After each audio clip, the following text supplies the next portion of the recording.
Ravenn by Edgar Allan Poe. Once upon a midnight dreary, while I pondered, weak and weary, over many a quaint and curious volume of forgotten lore. While I nodded, nearly napping, suddenly there came a tapping, as of someone gently rapping at my chamber door. "'Tis some visitor," I muttered, tapping at my chamber door, only this and nothing more. All distinctly I remember, it was in the bleak December, and each separate dying ember wrought its ghost upon the floor. Eagerly I wished the morrow, vainly I had sought to borrow from my book surcease of sorrow, sorrow for the lost Lenore, for the rare and radiant maiden whom the angels name Lenore, nameless here for evermore. And the silken, sad, uncertain rustling of each purple curtain thrilled me, filled me with fantastic terrors never felt before, so that now, to still the beating of my heart, I stood repeating, "'Tis some visitor entreating entrance at my chamber door, some late visitor entreating entrance at my chamber door. This it is and nothing more." Presently my soul grew stronger, hesitating, then no longer. "Sir," said I, "or madam, truly your forgiveness I implore, but the fact is I was napping, and so gently you came rapping, and so faintly you came tapping, tapping at my chamber door, that I scarce was sure I heard you." Here I opened wide the door, darkness there and nothing more. Deep into that darkness peering, long I stood there wondering, fearing, doubting, dreaming dreams no mortal ever dared to dream before. But the silence was unbroken, and the stillness gave no token, and the only word there spoken was the whispered word, "Lenore." This I whispered, and an echo murmured back the word, "Lenore." Merely this, and nothing more. Back into the chamber turning, all my soul within me burning.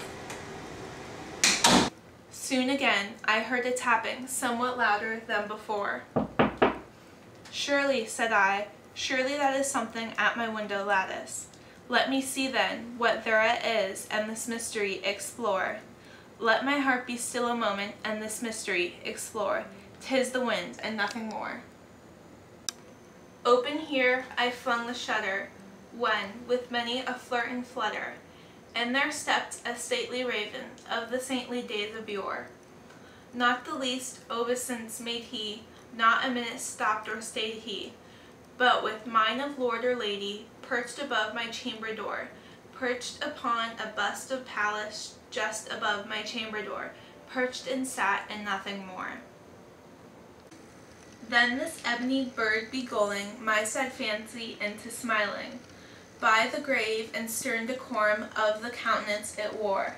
"Though thy crest be shorn and shaven, thou," I said, "art sure no craven, ghastly grim, an ancient raven wandering from the nightly shore. Tell me what thy lordly name is on the night's Plutonian shore." Quoth the raven, "Nevermore." Much I marveled this ungainly fowl to hear discourse so plainly, though its answer little meaning, little relevancy bore. For we cannot help agreeing that no living human being ever yet was blessed with seeing bird above his chamber door, bird or beast upon the sculpted bust above his chamber door, with such name as Nevermore. But the raven, sitting lonely on the placid bust, spoke only that one word, as if his soul in that one word did he outpour.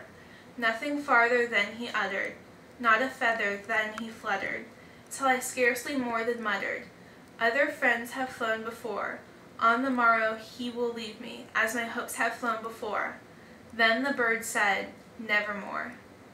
Startled at the stillness broken by reply so aptly spoken, "Doubtless," said I, "what it utters is only stock and store, caught from some unhappy master, whom unmerciful disaster followed fast and followed faster, till his songs one burden bore, till the dirges of his hope that melancholy burden bore, of never, nevermore." But the raven, still beguiling all my fancy into smiling, straight I wheeled a cushioned seat in front of the bird, and bust and door. Then upon the velvet sinking, I betook myself to linking fancy unto fancy, thinking what this ominous bird of yore, with this grim, ungainly, ghastly, gaunt, and ominous bird of yore, meant in croaking, nevermore. This I sat, engaged in guessing, but no syllable expressing, to the fowl whose fiery eyes now burned into my bosom's core. This and more I sat divining, with my head at ease reclining, on the cushion's velvet lining, that the lamplight gloated o'er, but whose velvet violet lining, with the lamplight glowing o'er, she shall press, ah, nevermore. Then methought the air grew denser, perfumed from an unseen censer, swung by seraphim, whose footfalls tinkled on the tufted floor. Wretch, I called, thy God hath lent thee, by these angels he hath sent thee, respite, respite and nepenthe from thy memories of Lenore. Quaff, oh quaff, this kind nepenthe, and forgot this lost Lenore. Quoth the raven, nevermore. Prophet, said I, thing of evil, prophet still, if bird or devil, whether tempter sent, or whether tempest tossed thee here ashore, desolate, yet all undaunted, on this desert land enchanted, on this home by horror haunted, tell me truly, I implore, is there balm in Gilead? Tell me, I implore. Quoth the raven, nevermore. Prophet, said I, thing of evil, prophet still, if bird or devil, by that heaven that bends above us, by that God we both adore, tell this soul with sorrow laden if, within the distant Aidenn, it shall clasp a sainted maiden, whom the angels name Lenore. Clasp a rare and radiant maiden, whom the angels name Lenore. Quoth the raven, nevermore. Be that word our sign of parting, bird or find, I shrieked, upstarting. Get thee back into the tempest, and the night's Plutonian shore. Leave no black plume as a token of that lie soul hath spoken. Leave my loneliest unbroken. Quit the bust above my door. Take thy beak from out my heart, and take thy form from off my door. Quoth the raven, nevermore. And the raven, never flitting, still is sitting, on the pallid bust of Pallas just above my chamber door, and his eyes have all the seeming of a demon's that is dreaming, and the lamplight o'er him streaming throws his shadow on the floor, and my soul from out that shadow that lies floating on the floor shall be lifted, nevermore.